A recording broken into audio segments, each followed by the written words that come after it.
Wednesday's edition of Take 5. We've been talking about silence as one of the spiritual disciplines that go into our spiritual formation. I've tried to bring them into three. Solitude, which then is sort of the avenue wherein silence can take place. And part of silence is to slow down our hurry. So the three are solitude, silence, and slowness. All of these, in a sense, are meant to help us experience what the psalmist says in Psalm 46 and verse 10, where he says this: "Be still." It's a wonderful Hebrew word. "Be still and know that I am God."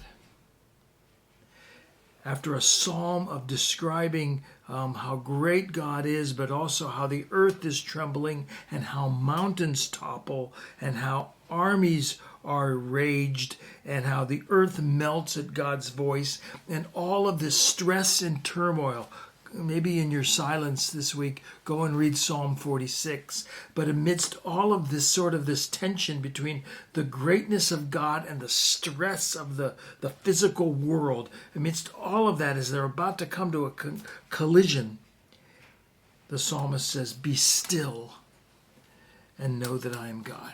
And in a sense, that's what I'm calling us to in this spiritual discipline of, I know the stresses are there. I know that financial, physical, relational, all of the stresses of life are everywhere. And the tendency is to try to figure them all out and work even harder to solve all those problems. And there's a time for that. But there's also a time just to be still and to know that I'm God. That's what the psalmist is calling the reader to be reminded of. And so I remind us of that as well. To be still, to be quiet. Quiet or silence is not just the lack of noise. It is the actual presence of God. I mean, when people knew they were in the presence of God, they first gasped, "Woe is me," and then they became quiet. It's part of the rhythm of solitude. You're there alone, but you're not alone. You're with God. And because you're in the presence of God, you're quiet. And so I've encouraged, take 5 minutes, take 10 minutes, take 15 minutes, and just experience quietness. And as you experience the solitude and the quietness, the silence, then you will be able to experience a bit of the stillness, being still and knowing that He's God. What should I do in my quiet, in my silence? Well, certainly don't answer that phone. Don't answer the text. Turn it off or leave it in the other room. Don't give in to the temptation of starting to do something. Whether solve problems, answer emails, draw charts for work. Just be careful. Don't start doing something. Be still and know that He's God.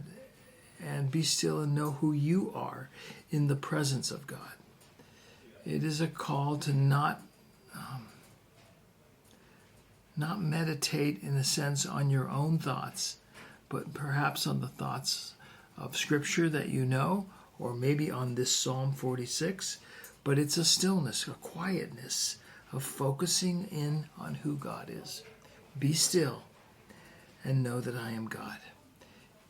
In the turmoil of his life, you remember the story of Elijah in 1 Kings 19, when he tried to find God in the midst of his stress. And he tried to find God everywhere. He tried to find God in the wind, and He wasn't there. In the earthquake, and He wasn't there. He tried to find God in the fire, and He wasn't there. And I think of that in our lives too, when we try all these amazing things and amazing places to find God in wind and earthquakes and fire and anything that's hot and earth shaking and the latest fad that's blowing. And you don't find God there. And where Elijah, in his stressed out state, found the Lord was in a still, small voice, a silent, still voice. And that's my call for us. take a few minutes today. Experience the discipline of quiet. Be still and know that He's God. I'll see you tomorrow as we continue on this theme. So